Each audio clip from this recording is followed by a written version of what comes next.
Gigamit nimo ang sulat ni Ellen Goldwright nga dakong away. Imo ba kining gituan niya sakto o imo gituan niya sayo?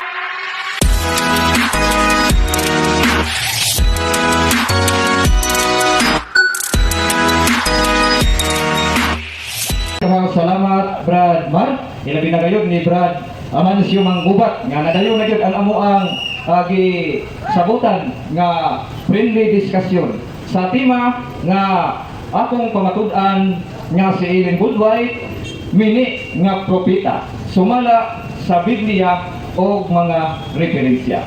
Diya sa balaang kasulatan mga kaigsuonan, adunay duha ka klase sa mga propeta ang gihisgutan diha mga kaigsuonan. Unsa man ning duha ka klase sa mga propeta nga gihisgutan diha sa balaang kasulatan mga kaigsuonan? Una, siyempre, tinuod nga propeta o ang ikaduha, mini nga propeta. Muna nga ang akong tema karon, akong pamatud-an nga si Ellen Goldwright mini nga propeta. Basig mangutanan ni si Brad Amancio unya. Asa mabasa sa Biblia Brad nga si Ellen Goldwright mini nga propeta. Mao gani mini nga propeta kay dili mabasa sa Biblia. Basin og mangutana ka asa mabasa sa Biblia kay mao na banay pagtulunan sa mga Seventh-day Adventist. Nga basta dili mabasa sa Biblia, dili amayan nga tukuhan. Kinsa man ning mga tinuod nga mga propeta. Ang tinuod nga mga propeta, of course, sama nilang propeta Isaias, propeta Jeremias, propeta Malakias, propeta Osias, o uban pa nga mga propeta. Muna nga sa batong tukon, ang atong Ginoong Hesukristo nagpasidaan. Diha sa Ebanghelyo ni San Mateo, Kapitulo 24, versikulo 11. Unsay may nasulat diha sa maong teksto mga kaigsuonan. Atong basahon ang Ebanghelyo ni San Mateo, Kapitulo 24, versikulo 11. Giingon dinhi mga kaigsuonan. Unya daghang mini nga mga propeta manungha o daghan ang malimbungan nila. Tinaw og klaro mga kaigsuonan nga miingon ang atong Ginoong Hesukristo nga daghan kunong mga mini nga mga propeta nga manungha o daghan ang malimbungan.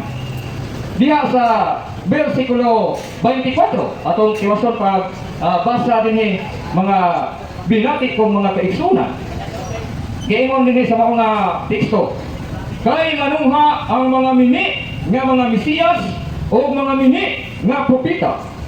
Maghimo silag mga dagkong milagro o mga katingalahan aron pagpahisalaag sa mga pinili sa Dios kung mahimo pa. Tinaw og klaro nga ang atong Ginoong Hesukristo nagpasidaan nga adunay mga mini nga mga Mesiyas, mga mini nga mga propeta nga manungha o maghimog mga katingalahan, maghimog mga milagro aron sa pagpahisalaag bisan gani ang mga pinili sa Dios kung mahimo pa. Iya mo na bisan gani kuno pinili sa Dios kayang pahisalaagon. Kita pa kaha nga mga inosente ang dili mahisalaag. Mao na karon mga kaigsuonan nga natuman gayo kining maong pasidaan o pahimangno sa atong Ginoong Hesukristo.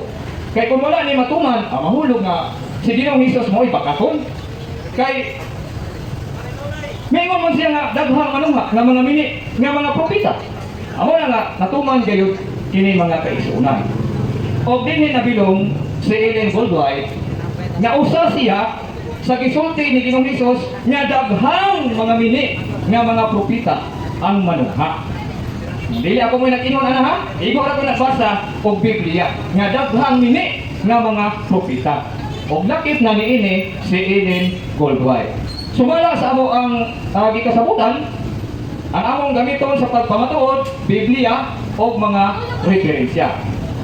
Akong kutloon ang referensya. Basig matingala si Brad Amancio nga Xerox na akong gidala. May na lang po ning Xerox kay sawa gyud kay gidala. Bisan tuod og Xerox ni gikan man ni sa inyong libro. Gikan sa libro nga sinulat ni Ellen Goldwright nga naguluhan og ang dakong away. Diha sa pasiunang nga bahin sa pahayag mga kaigsuonan. Unsa may giingon dinhi? Gitabna kini ni Hesus sa kasayuran nga ang isyu bahin sa tagna mahimong labing dako nga pagsuta alang kanila sa katapusang mga adlaw. O mangguna ang daghang mga bakatong mga manalagna o magpasalaag sa kadaghanan. Dunay bersikulo nga gi-mention dinhi sa Mateo Kapitulo 24, versikulo 11. Sama sa akong i-mention sa unahan. Alang sa dugang nga pagpasanto, gihatag sa Dios kini nga mga pulong ngadto kang Juan, mga hinigugma. Dili ninyo tuuhan ang tanan nga espiritu. Apan sulayin ninyo. Dunay bersikulo gyapon dinhi nga gi-mention. Unang Juan Kapitulo 4, versikulo 1. Hinoon, lakip na si Ellen Goldwhite. Sa gayon, lakip kuno si Ellen Goldwhite sa mga bakaton o mga mini nga mga manalagna o mini nga mga propeta. Sa dimensyon nako kaganiha nga mga teksto sa Mateo Kapitulo 24 itay sa referensya. Libro sinulat ni Ellen Goldwhite, Ang Dakong Away. Pasiuna nga bahin, pasiuna nga pahayag. Isulat. Kaya ron ba nga di ka maliban? Okay na? Okay, salamat Brother Mancio. Padayon. Ang giingon ako kadanya sa Mateo 24:11 nga miingon si Ginoong Hesus, daghang mga mini nga mga propeta nga manungha ug daghan ang malimbungan. Matod pa sa iyang libro nga sinulat na po ni Ellen Goldwhite, lakip si Ellen Goldwhite sa mini nga mga manalagna o mini nga mga propeta o pagkakon nga mga manalagna. Nga naman, unsa may history ni Ellen Goldwhite ay mga kaigsuonan. Sa nag-eskwela po ni si Ellen Goldwhite o elementary, adunay usa ka classmate ni Ellen Goldwhite nga gilabay siya og bato. O gani, maayong pagkaigo ang ulo ni Ellen Goldwhite. Gani, nakumutos si Ellen Goldwhite sulod sa usa ka bulan. Wala nga, paghumat, pagdaayon na ni Ellen Goldwhite, giingon ni Ellen Goldwhite nga anaa na kaniya ang gift of prophecy.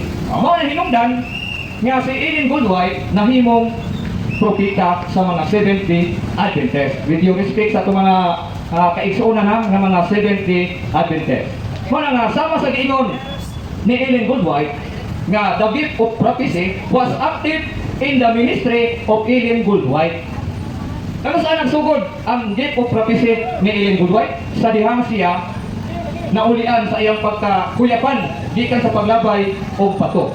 Ang pagkana, katubang gift of prophecy nga nadawat ni Ellen Goldwhite, gikan magitos Ginoo, adili to gikan si Ginoo. Nga naman, kung atong basahon ang sulat ni San Pablo, mga kaigsuonan, sa 2 Korinto Kapitulo 11, versikulo 13 hangtod sa 14. Kung sa may giingon din dili sila matuod nga mga apostoles, kung dili mga mini nga namakak mahitungod sa ilang buhat o nag-usab sa ilang kaugalingon aron mahisama gayud sila sa matuod nga mga apostoles ni Kristo. Apan kini dili katingad-an kay bisan gani si Satanas makausab sa iyang kaugalingon aron mahisama siya sa anghel sa kaayag. Kanang nadawat ni Ellen Goldwhite nga gift of prophecy dili na gikan sa Dios. Kay si Satanas pwede ganing magpaka-anghel sa kahayag, pwede magpaka-apostoles aron nga mahisama siya sa mga apostoles o matuod nga apostoles ni Ginoong Hesukristo. Mao na nga diha sa gigamit nga teksto, unang Juan Kapitulo 4, versikulo 1. Kung sa may giingon sa mao nga teksto, mga kaigsuonan, atong basahon ang sulat ni San Juan. Unang Juan, unang Juan 4:1. Giingon din mga kaigsuonan. Mga igsuon, wali ka na minaw. Unang Juan Kapitulo 4, versikulo 1. Mga igsuon, ayaw ninyo tuuhi nga ang tanang nagpatuo nga espiritu anaa kanila, kundi usisahan ninyo, kundi kan bagayod sa Dios ang espiritu nga anaa kanila. kay daghang dili matuod nga mga propeta nanungha sa tanang dapit. Dili na to angayang tuuhan nga kanang giingon ni Ellen Goldwhite Brad Amancio nga gift of prophecy di ka na sa Ginoo, dili na gikan sa Ginoo. Muna nga usisa ha kung isa pag-search o tinuod ba gayon unsa may timailhan o mini nga propeta matud pa sa sulat San Pedro sa 2 Pedro kapitulo 2 versikulo 3 matud pa dinhi apan bisan pa niini daghan ang musunod sa ilang mga buhat nga dautan busa yubiton sa mga tawo ang matuod nga dalan sa ilang kahakog ang mini nga mga magtutudlo manapi kaninyo pinaagi sa pagsulti tinumo-tumo nga mga sugilanon. Ang mini di ay nga magtutudlo o mini nga mga propeta kusog ni sila magsulti o mga tinumo-tumo nga mga sugilanon. Basi mangutana si Brad Amancio Manggubat, Brad, unsa may tinumo-tumo nga sugilanon nga gisulti ni Ellen Goldwhite? Una, kining giingon ni Ellen Goldwhite nga ang mga Roman Catholic Church mga yawanon. Tinumo-tumo na nga mga sugilanon. Ang Roman Catholic Church kaliwat sa bitin. Walay una nga mga tinumo-tumo nga mga sugilanon nga gihimo ni Ellen Goldwhite. Sunod, matod pa ni Ellen Goldwhite ang kaluwasan nagbase lamang sa Sabado o Saturday. Ikatulo, ang Sabat sa mga Christian sa Saturday lang gayud kuno. Bisan nga matod pa sa tinuod nga propeta nga si propeta Osias gipahunong. Apan matod pa ni Ellen Goldwhite mao kini ang Sabat sa mga Kristiyanos. Sunod, ang baboy hugaw. Bisan giingon sa bagong tugon nga gihinluan na sa Dios. Nga gumugos siya po ni Ellen Goldwhite nga hugaw. Kining giingon sa mga Seventh-day Adventist nga hapit na kuno magsugod ang sandilo. Ang sa sandilo?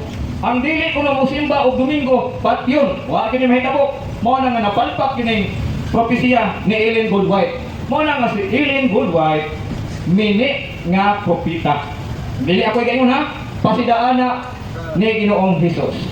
Sa Mateo 24 versikulo 11. Kay manungha ang mga mini nga mga propeta o daghan ang malimbungan. O dinhi nabilong si Ellen Goldwhite. Kay ang matuod nga propeta taman lang sa panahon ni San Juan magpupunyag. Matud pa sa San Lucas 16:16. Kung dunay na paila nga propeta nga ulahi pa ni San Juan, mini na nga propeta. Dili na tinuod nga propeta sa Dios. Dinhi na ko kutob kay wala naman ko'y oras aron sa pagpadayon o daghang salamat. Ihatag ni Brad Amancio Manggubat sa iyang cross-examination ngadto ni Brad Daddy Tumaraw. Brad Amancio, imong pangutana karon. Okay. Unang pangutana. Bago pa lang ingon nimo nga si Ellen Goldwhite bakakon. O ang mangmili nga propeta dili magtug-an og tinuod. Sakto ba tong imong pamahayag? O perting sa tuha. Na ako pang-mention ka niya teksto, versikulo sa Biblia o libro nga sinulat ni Ellen Goldwhite 101% sakto. Panuwa pagkukutana ni Brad Amancio ngadto ni Brad Daddy Tumaraw. Okay, salamat sa tawag. Ako sir pangutana. Gigamit nimo ang sulat ni Ellen Goldwhite nga dakong away. Imo ba kining gituan nga sakto o imo gituan nga sayo? Niya ang tubag. Akong gigamit ang libro nga sinulat ni Ellen Goldwhite. Wa ko moingon nga sakto. Ako nang gigamit aron nga ikaw masayod nga giilad ka ni Ellen Goldwhite. Kay matud pa sa mismong libro mini siya o bakakon siya nga manalagna. Ako nang gigamit aron nga ikaw masayod nga si Ellen Goldwhite mini nga propeta. Dili tinuod nga propeta. Ako pangutana, giuyunan ba nimo sakto ni o sayo? Mao na ako pangutana. Ayon na daghana og tubag. Ang libro nga sinulat ni Ellen Goldwhite, ako nang gigamit nga referensya aron nga ikaw masayod nga si Ellen Goldwhite mini nga propeta, pero wala magpasabot nga ako nang gituan para sa among pagtulunan sa simbahang Katoliko. Ako lang nang gigamit aron nga ikaw masayod nga si Ellen Goldwhite mini nga propeta. Okay. Kaya ingon man ka nga sakto ang sulat ni Ellen White. Doon na ba'y bakakon nga propeta nga magsulat og sakto? Wag yo ko maingon nga sakto si Ellen Goldwhite.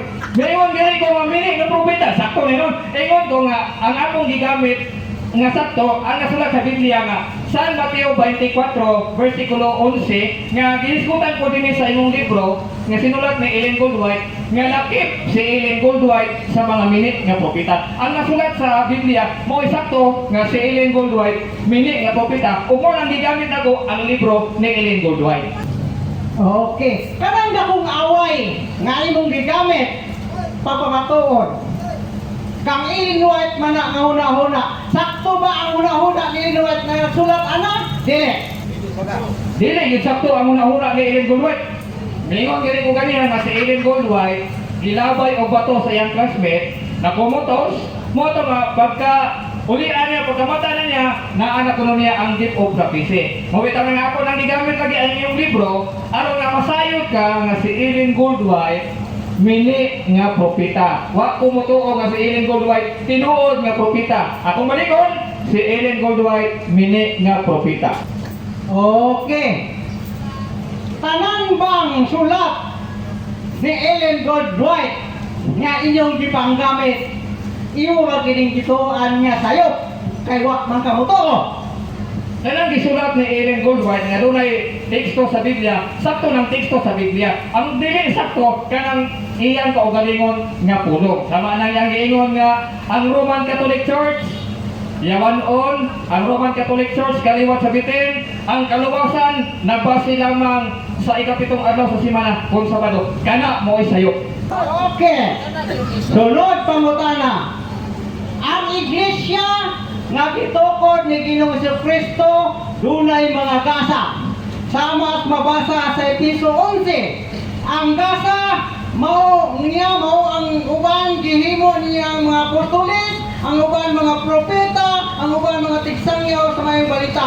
Pangutana, ang Iglesia Katolika Romana nakadawat ba mao ining gasa nga gihatag sa Dios ngadto sa iglesia isip inyong gianggon nga siya kamo mo'y tinukod? Mao gani, ay sa ko pa lagi. Para na sa ko istorya kay pa bitaw ni istorya kaganiha, nami naman ko nimo. Padayon ko pagtubag ha. Imo mang gikutlo ang Episo 4:11 nga adunay mga gasa nga gihatag sa Dios. Walay labot si Ellen Goldwhite anak. Kanang mga gasa nga gihisgutan diha sa Episo 4:11, referado lang na sa mga nag-alagad sa simbahang Katoliko. Sa imong pangutana nga nakaangkon ba ko niya ng mga gasa? Kaming mga binunyagan, yes, nakaangkon. Nga naman, pinaagi sa among bunyag, naangkon namo ang pagkahari, pagkapari, o ang pagkapropita ni Ginoong Hesus. Natubag ang pangutana. Okay, nakaangkon man kamo. Kinsa may ikatudlo ninyo nga propeta? Nga mo'y inyong gigasahan sa Ginoo sumala sa Episo 11 o 4:11. Kinsa ikatudlo nga propeta ninyo? Nakaangkon mo kamo?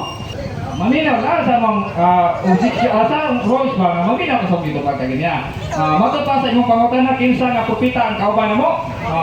Ang akong giingog kaganiya si Ginoong Hesus, propeta, pare, hari. Pinagi sa among bunyag kanang tulo pagka-propeta, pagka-hari o pagka-pari amo nang naangkon nga mga gasa. Kanang propeta nga giskutan diya dili intaw na kanang magtagna-tagna ka.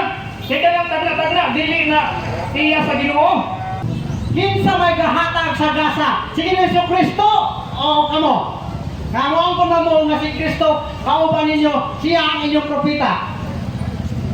Si Kristo lagi. May magkatuloy maghatag. Ako ni maghatag sa akong kaugalingon. Si Kristo ang naghatag niya ng mga gasa. Sa unsa man ang paggihan mo mangkon ka ng mga gasa, ang pagkapari, ang pagkahari o ang pagkapropeta, pinawi sa among bunyag. Kamo di man wala qualified kay wa man mo'y bunyag.